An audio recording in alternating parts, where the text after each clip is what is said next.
Yo, what is going on, guys? Welcome back to the channel. We got week 5 of the BBL. It is a really big week. We have a very good opponent here, Mattoshea. He is actually 0-4 in league, and I am 4-0. But I know that doesn't matter. I know he has a scary team. I know he's a good battler. I'm pretty sure his entire channel is just kind of built around Draft League. Actually, today we're playing. I'm pretty sure he hit 1,000 subscribers on YouTube, so congrats to him on that. Big moves. Love to see it. And yeah, Matt's a cool guy. We have a very tough matchup. We do not have a ghost resist. Yeah, didn't draft a dark type. Didn't realize that until this week that we did not have our a ghost resist. But it's all good. I'm pretty sure we either have a dark or ghost move on every single mon just for that Necrozma Dawn Wings, right? That's what it's called. Did not play a lot of 7th gen competitive, and I'm pretty sure I played 7th gen competitive after Ultra Sun and Moon came out. I'll go over the team really quick. Heatran is going to be very specially defensive. It's kind of like here for, I want to call it Lunala just because it is a Lunala, but it's Necrozma. Very confusing. My original prep right off the bat, I was like, okay, Heatran, that's good for Necrozma, but then I realized that thing got Earth Power. We can live one from like full, but depending on his set, it's risky.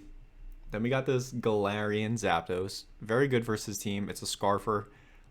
Lando can't beat it because of Defiant. We got a very specially defensive Amoonguss and physically defensive because he has the Dracovish, but he decided not to bring it. I guess I have a pretty solid team for Dracovish with Amoonguss and Suicune.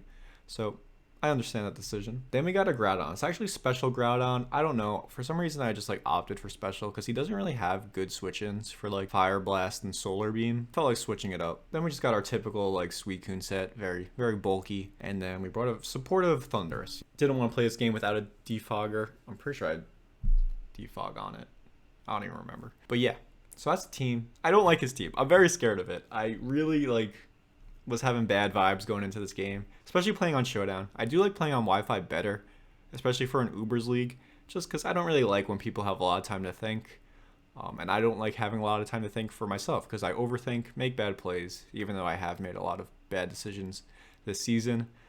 But yeah, I just don't like how there's a lot of calcing and a lot of thinking in Showdown. But either way, this game wasn't a lot of calcing and stuff, so I was kind of in my own head about that. But I guess that's enough talking from me. Let's just hop into the game. Right off the bat, I do lead my Groudon as he leads his Heliolisk. My plan was just to get off a big attack to start breaking stuff as he doesn't really have switch-ins to Groudon. So in like my basic mind, my basic Pokemon knowledge mind, ground type beats electric type. Ran the quick calc with the basic Heliolisk set that wasn't solar power, and I live a grass knot. However, my man's over here is a good league battler, a good prepper, and he brought the solar power Heliolisk. Like, did Heliolisk get anything this gen that I should really be scared about? Grass knot? If he just hits me with a grass knot right here, like, do I scout for that? In reality, I could fire off a fire blast and like kind of claim him on. Like, he doesn't have a good switch in a special Groudon. I'll just do it. Yeah. Oh my god, he just O-code. Why does this keep happening? Oh, solar powder. I didn't calc that. I'm an idiot. And as you can see, we just watched that Groudon drop. Just straight up dead. So what is this? Is this 2 weeks in a row? No, okay, not 2 weeks in a row, but this is 2 games that I've just lost him on turn 1. Bad look for Trevy over here. That's rough. So it does give us a pretty safe switch into Heatran. As you can see, there's no fire resist on my opponent's side, and we got the sun up. So we do just kind of get to like do over half to anything. As he goes into this Tornadus, we crit and burn. So big hacks over on this side. I am very not skilled at this game. I'm bad at this game. And yeah, I just get an easy kill. So we trade kills first 2 turns. I get lucky. He outplays me. Jesus Christ, I just crit, burn, kill. My god. So he just gets to bring in his Landorus. He actually brings like a dual dance Landorus, which I don't really think is good versus my team, but he did it. So I just get to bring him my Zapdos and click U-turn, I'm pretty sure. Yeah, I click the U-turn, and he starts setting up with his Slurpuff in front of my Heatran in the sun. So definitely a ballsy play on his part. I guess he just kind of wanted to chip down my Heatran to make sure that his Necrozma can kill it. So yeah, and honestly, if you look at Slurpuff, it does nothing against my team. It's really not good for anything besides the Zapdos. So I guess he just wanted to chip down Heatran here. And I am Heat Rock on the Groudon, so I do get my Sun up for a long time. Surf is doing literally nothing. And yeah, Heatran claims its second kill of the game, so Heatran definitely a big factor in this game. And yeah, just so much regret right now letting my Groudon go down early, because being able to spam fire moves against his team is super good. If we were able to like get Groudon in for free against stuff, we would be doing a lot of damage. We are still looking good. We're up 5-4 right now as he brings in the Landorus and starts to set up a Rock Polish, which I thought was interesting. He's doing big damage, but it's not that scary.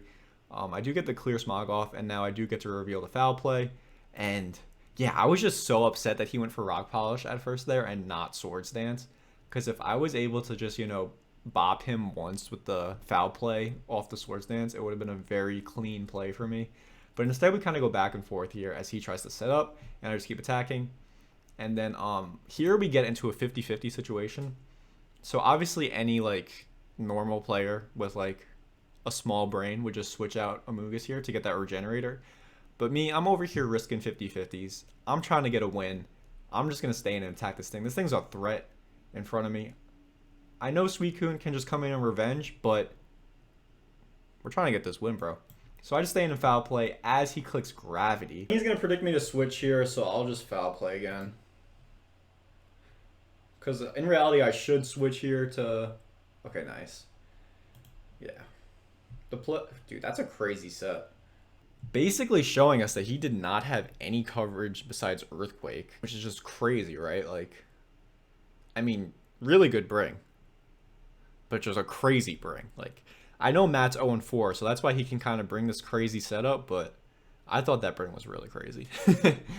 Crazy is not a good way to describe it, but that's the word I'm using because I'm an idiot. Okay, so now he gets to bring in the big threat. I'm up 5-3. Things are looking way too good for me right now, and I know this Necrozma is just about to crush my dreams. I actually just stayed in. I just stared this thing right in the eyes and clicked Foul Play, as it does 50 damage. Not as much as I would have liked. I'm pretty sure the calc had it doing more, but I probably wasn't calcing like minus attack, negative no IVs. So yeah, this was probably a misplay too, in case he was weakness policy. Like if he was weakness policy here, GG's for Trevor. It would have been GG's. He's probably Colbur Berry. No.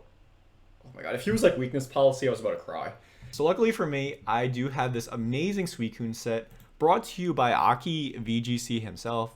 If you guys don't know Aki, he's like the biggest legend in Pokemon Draft League. He's such a good builder, such a good player. He does help me with my builds for the BBL. I will let the secret out. Aki does help me. He gave me this Snarl Suicune set that just really does beat this Necrozma pretty well. And it is good that we brought it because he was Calm Mind. So we're pretty much set to just 1v1 this thing. It has no recovery besides leftovers. So definitely was a solid bring, and I was overlooking that set by a mile. I wasn't even considering bringing like coverage on Suicune for Necrozma, so I'm very happy I brought that. Shadow Ball probably would have done the same thing, but if he got set up too much with Calm Mind, I guess Shadow Ball would have been a lot worse. So he does get this free switch into Heliolisk, but we did drop its special attack, so we're chilling here. Like, we can easily just see what he wants to do. He clicks the Discharge and get our lefties up. And then Thundurus really has nothing left to do in this game. Honestly, Thundurus wasn't a good bring first this team, but I really didn't know what to bring for the 6th slot, and I really wanted like a potential defogger. I'm pretty sure I have defog on this. Like, I'm really just forgetting what set this was because it really did nothing. But he does click the Discharge here. Dude, I was so dumb here. Like, for some reason I thought he would outspeed, so I clicked T-Bolt. I do have Dark Pulse coverage, which I doubt would do like that much more anyway. Yeah, for some reason I thought he would outspeed and Volt Switch on me, but he gets the slow Volt Switch off, actually crits me and kills me, so that's really bad. But the good thing is Genesect does come in and doesn't get the download boost. So now here is another misplay. I really do not like the plays I was making in this game. So I'm not that familiar with Ubers, guys, but I do know like the Techno Blast sets on Genesect are very good. You pretty much can get coverage on anything you want. So I really thought Genesect would be running coverage for Heatran. Like, Heatran obviously walls Genesect any day of the week besides those Techno Blast sets. I was just thinking like, okay, I gotta come in with Zapdos here, and it was definitely, it was a roll. Like, I could kill if he was no HP investment, but he was obviously gonna have HP investment. Like, that's every mon in draft league usually has some type of HP investment. No one's ever going max max. So yeah, I just sack my Zapdos here just to get damage. I was so scared of this Genesect, and he just gets an easy kill on me. And then I'm like, all right, I gotta go Heatran and just scout. And he just clicks U-turn. So we do like figure out. I should have done that right off the bat. I should have gone Heatran to scout before sacking my Zapdos. I could have even gone Heatran and then doubled into Zapdos because that's resisted to the freaking fighting move. Just bad plays all around for me there. So definitely I was throwing there. And now he just gets this thing in for free again. Like, Suicune is a solid check, but Moonguy's Beam is still doing a heavy amount, still hitting super hard. So he does attempt the setup again, which I thought was interesting. He's gonna let me start whittling down this thing as he does try and set up. But as you're gonna see, it doesn't really work out for him because I do reveal my own Calm Mind. So if he does let me get set up pretty high, it could be scary for him. But I don't think there was any like scenario where I got up high enough to live like a discharge. He was actually Expert Belt also on the Heliolisk, so he was going to be hitting me for pretty hard anyway. So he is going to just start attacking me. I'm not sure why he clicked Earth Power there. I think Moonguy's Beam. Yeah, Moonguy's Beam is only 8 PP. So honestly, like, this Suicune set was a perfect bring for this. And it really did do its job. It's just I didn't really make the right plays. Like here, I should have probably Scalded, expecting like the switch. There was a few times where I just should have, you know, taken a risk. But I guess dropping his special attack was good too. So I'm just going to keep, you know, kind of playing around his threats. Because obviously I'm on the back foot. Like, all my offensive threats are pretty much gone. He's got some fucking heavy hitters back there. So I really, like, am on the back foot. Like, I need to make every play correctly as he can kind of just get damage off on any turn. So, yeah, we're just playing around this Genesect. It's kind of inevitable that, like, we're taking the L here. But especially because he got that special attack boost by download. But, you know, we're still trying. Heatran comes in. Heatran can claim a kill here, so that's good. We're going to get it to a 2v2. And we do. He sacks the Heliolisk, so that's great. And, yeah, things are looking good until now. Like, I'm like, okay, this guy obviously has to click Earth Power, kill my Heatran, and then 1v1 Amoonguss with his last 2 mons, which he can easily, right? Like, Amoonguss comes in. He clicks Ice Beam. I mean, he clicks Moonguy's Beam and gets me down to, like, below half. Then he can bring Genesect in, Ice Beam. Boom. GG's, he wins 1-0. But he, like, clicks Calm Mind here, just trying to, like, I don't even know why. I just gotta hope he clicks Earth Power here. He just goes for Calm Mind. Jesus Christ. That's a crazy play. Can I live this? Ugh. Damn, GG's. Dude, he choked that. Okay, no, actually it does make sense. I'm overthinking. So he clicks Calm Mind here, knowing that I was probably making that switch, predicting the Earth Power. And I haven't revealed Dark Pulse yet. I do have Dark Pulse on Heatran, so I can just kill this thing right here. So yeah, on that turn, like when I switched out Heatran, I could have killed him, but he doesn't know that. I feel like Lava Plume could kill too, but maybe after a Calm Mind it can't. So I guess he just felt like Calm Minding was like a win-win situation, but because he does click Calm Mind, he is able to OHKO my Amoonguss and basically obviously win the game. Yeah, he's able to kill me, and then he's +1, so obviously I'm never living an Earth Power like any day of the week. He also said at the end there that it was probably a roll killing Amoonguss, which it probably was. I had a lot of special defense investment. I didn't do the calc because it doesn't really matter. I don't consider rolls to be like hacks. Like, that's literally makes no sense. But he got me. He got me. He made the right play, I guess. I'm not saying he made the right play, I guess, because I'm like doubting his play. I just don't really know the best scenario there for either of us to win that game because I didn't reveal the Dark Pulse. So I'm not frustrated by this game. It was a super good game. Like, I think it was one of the best games I've had this season, even though I lost. But I made so many plays I regret, and that's all good. It's fine. It's a learning experience. I don't want to be undefeated anymore, honestly. It was too much pressure, and it's also like, if I kept winning, I felt like I wouldn't really realize like what my flaws were or where I was like messing up too much. So I feel like next week I'm going to be like, I don't know, in a better headspace, like kind of ready to like do anything. I don't know. I'm just rambling right now, but GG's to Matt. Really solid player. And I don't know. It's so late right now. I'm fucking burnt out, and I hate taking L's, but I also like don't really mind taking the L. Okay, I gotta just stop talking. Thank you guys for watching. I'll catch you guys next week. Peace out. Brow while you browse your next flick. My guns run you, dog. I call it Michael Vick. Solve the problem that we got.